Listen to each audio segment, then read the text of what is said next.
Hola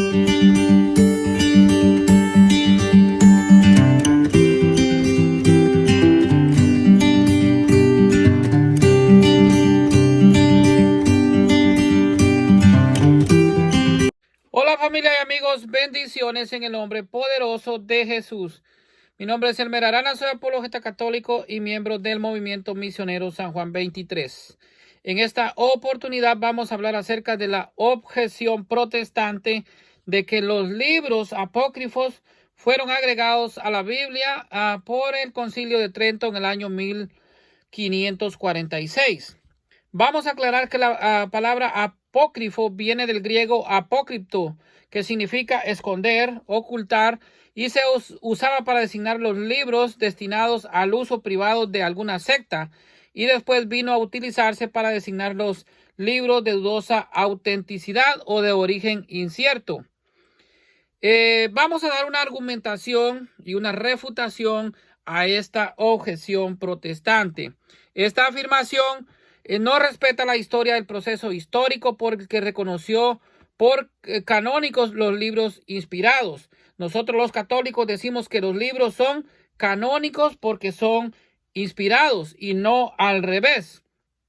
Hablar de una iglesia judía es además establecer una distinción extraña a la iglesia de los orígenes, ya que en el Nuevo Testamento se citan obras canónicas y obras no canónicas. Y la cita con que se pretende probar esta afirmación no habla de la iglesia judía, realmente no haya reconocido como canónicos los que el enunciado llama apócrifos. Esto es lo que dice Apocalipsis capítulo 28, versículo 8 y 9. Yo, Juan, soy el que oyó y vio estas cosas, y después que las hube oído y visto, me postré para adorar a los pies del ángel que me mostraba estas cosas. Pero él me dijo: mira, no lo hagas, porque yo soy consiervo tuyo, de tus hermanos los profetas y de los que guardan las palabras de este libro. Adora a Dios. O sea, a Dios únicamente se debe adorar. Sobre decir que la iglesia ha hecho la palabra de Dios objeto de culto en una liturgia, oración, contemplación, etcétera. De este modo, la Biblia ha formado parte de la vida de la iglesia. La Biblia ha enriquecido, fortalecido y ha ayudado de diversas maneras en un momento determinado. La Biblia, como sabemos, nació de la iglesia. La iglesia quiso fijar con claridad cuáles han sido esos libros que han formado parte de su vida. Es lo que se conoce como canonicidad. Esta palabra deriva también del griego canon, es metro o medida, por dar una definición. La canonicidad es la lista de los libros reconocidos como inspirados por Dios. ¿Quién es los que lo reconoce? Pues es la iglesia, y que tienen un valor de regla de fe y costumbre. El término asume este significado en el año 360 con ocasión del sínodo de la Odisea, en la carta pascual de Atanasio de la Odisea. No se ha tratado de un concepto abstracto, sino que la iglesia ha reconocido lo que ha sido siempre su patrimonio espiritual y doctrinal. En dicho reconocimiento, la iglesia se ha percatado de que no solo se han usado los libros de la Biblia judía en su liturgia, en su oración, en su estudio, en su vida, sino también varias obras que los judíos, atención, dije los judíos y no la iglesia judía, no tienen por sagrados. Estas obras se llaman deuterocanónicas. Este término fue acusado en el año 1569 por Sixto de Siena para distinguir de algún modo las obras que no formaban parte de la Biblia judía a las obras que en campo católico denominamos como deuterocanónicos o del segundo canon. Los protestantes llaman apócrifas. En el campo católico se entiende por apócrifo aquellos libros que no forman parte del canon de las Escrituras. Hay libros apócrifos tanto para el Antiguo Testamento como para el Nuevo Testamento. Apócrifos del Antiguo Testamento, por ejemplo, son el libro de los jubileos, el testamento de los 12 patriarcas, el libro de Enoc. Entre los libros apócrifos del Nuevo Testamento tenemos, entre otros, el protoevangelio de Santiago, el evangelio de Santo Tomás, el Apocalipsis de Pablo. Estas obras no han sido siempre parte de la vida de la iglesia, por ello se las ha excluido del conjunto de obras que son parte del legado espiritual y doctrinal de nuestra fe. No son Sagrada Escritura. Por lo general, carecen de valor histórico cuando tratan de transmitir o reflejar datos sobre la vida de Jesús o sobre los orígenes de la iglesia misma.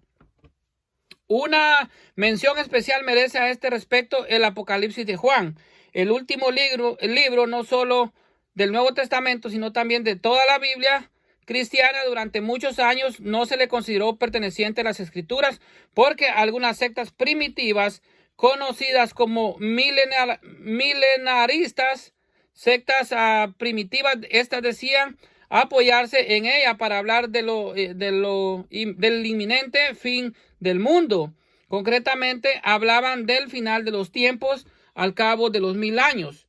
Una vez que la iglesia antigua, gracias sobre todo a Orígenes, a San Agustín y a San Jerónimo, dirimió el sentido de que el Apocalipsis quería dar el pasaje del Apocalipsis 21, 3, 8, se reconoció a esta obra su inspiración divina. Pero volviendo al tema del canon de la Biblia, más exactamente el proceso histórico que llevó a la iglesia a establecer el conjunto de sus libros sagrados, a decir verdad, no se cuenta con mucha información sobre el modo cómo se procedió para incluir los libros en el canon. Lo que sí es cierto es que una vez que los judíos terminaron por dirimir la discusión y delimitaron el conjunto de sus libros sagrados, la iglesia decidió también hacer lo mismo. Solo que para entonces la iglesia ya era lo suficientemente autónoma de la sinagoga judía como para resentirse directamente de su influjo. El canon judío, si se le puede llamar así, es posterior a la época de la formación del Nuevo Testamento de los cristianos. Los diversos indicios históricos hacen suponer que entre los judíos la discusión se prolongó hasta el siglo III, incluso antes de fijar rápidamente su propio canon. Los rabinos citaban obras que luego serían deuterocanónicas con expresiones como está escrito y que corresponde a la manera típica de introducir un determinado pasaje de la Biblia. La Iglesia de Oriente, sobre todo a partir de Orígenes, del 185 al 253, intentó en un principio hacer coincidir el número de sus escritos con el de los 22 o 24 de los judíos, pero ello no fue motivo para admitir en el canon cristiano obras excluidas de los judíos que se encontraban en la Biblia de los años 70.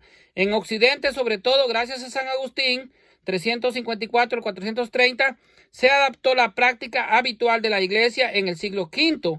Varios concilios, bien que regionales, expresaron su parecer sobre la lista de los libros inspirados por Dios. San Jerónimo tradujo al latín los libros que procedían de una original en hebreo para las obras deuterocanónicas. Lo que hizo fue corregir la antigua versión de la Vetus Latina. Desde entonces la iglesia reconoce una doble tradición bíblica, la del texto hebreo para los libros del canon judío y la de la Biblia griega para los demás, solo que en una versión o tradición latina. Aquí estamos hablando de lo que es la Septuaginta. En el año 1442, el Concilio de Florencia, y en el año 1564, el Concilio de Trento disiparon toda posibilidad de duda sobre el conjunto de los libros canónicos de la Iglesia Católica. Este fue el modo como la Iglesia recibió el canon definitivo y que se basó en su uso constante, o sea, en la liturgia de la Iglesia. Con ello se preservó la memoria continua de los orígenes cristianos y también de la Iglesia Católica. Ahora vamos a ver exactamente parte de la historia de lo que es el canon, la lista que es realmente el canon de los libros bíblicos hebreos inspirados, que quedó establecida definitivamente para el judaísmo en el siglo II de la era cristiana, por el consenso de un grupo de sabios rabinos que habían conseguido escapar del asedio en Jerusalén en el año 70 y que habían fundado una escuela farisea en Yamnia. A estos libros se les conoce como protocanónicos y forman el canon palestinense o la Tanaj. Este canon significó el rechazo de varios libros que pasaron a llamarse deuterocanónicos o del segundo canon, que un grupo de maestros sabios judíos habían incluido en el canon alejandrino o Biblia de los 70 o la Septuaginta, como se le conoce a esta Biblia, única escritura inspirada en tiempos de Jesucristo. Vamos a hacer una observación, que protocanónico significa primer canon y deuterocanónico significa segundo canon. Sin embargo, vamos a aclarar aquí que cronológicamente el primer canon fue el de Alejandría o versión de los 70. Esto confirma que el canon del Sanedrín fariseo de Yamnia quitó los libros deuterocanónicos inspirados por Dios, y así ellos mismos establecieron lo que es el canon judío, y ahora conocemos con 39 libros en el Antiguo Testamento. Esta es la historia realmente de lo que son los libros deuterocanónicos o del segundo canon, que los hermanos separados llaman apócrifos, pero que nosotros los católicos lo conocemos como deuterocanónicos o del segundo canon. Y voy a repetir, nosotros decimos que los libros son canónicos porque son inspirados y no al revés. O sea, si son inspirados es porque están canonizados. Si están canonizados por la iglesia es porque son inspirados. Bendiciones para todos en el nombre poderoso de Jesús.